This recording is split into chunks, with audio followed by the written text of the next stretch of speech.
the recent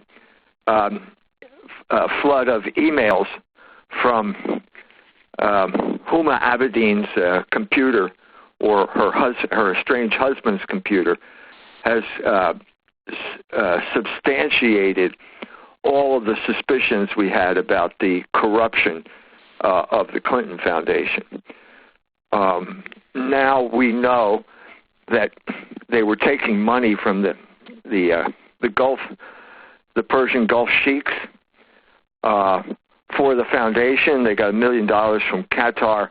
Apparently, Huma Abedin, who studied in Saudi Arabia, grew up there, was the crucial link, the bagman, so to speak, in connecting the Emirates to the Clinton Foundation. The depth of this leads us to understand the full extent of the corruption that's been going on here. We have here basically now not just a government that is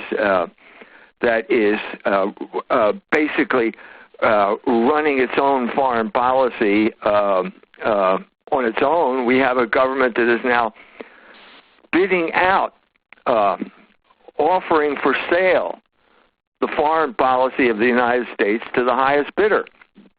And this is what we had, and this with the Emirates, and this is now the story of the real reason of what's going on in Syria.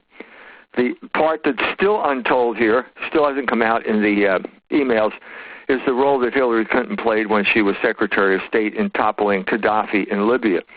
There are stories now circulating that basically the gold was the first thing that got looted when the NATO powers took over Libya, and that the gold was then sent to Uganda to be remitted without the identifying marks, and it was used to pay for the weapons that are now used in Syria. So it's coming down to a battle between it's always been a battle between the oligarchs and the people here, but now it's becoming down to a battle between sources of information. We have the WikiLeaks on the one side and the mainstream media on the other.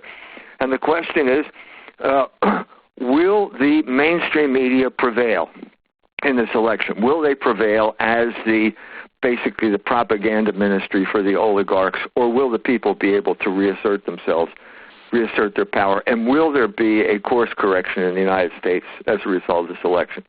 We'll know the answer to that next week.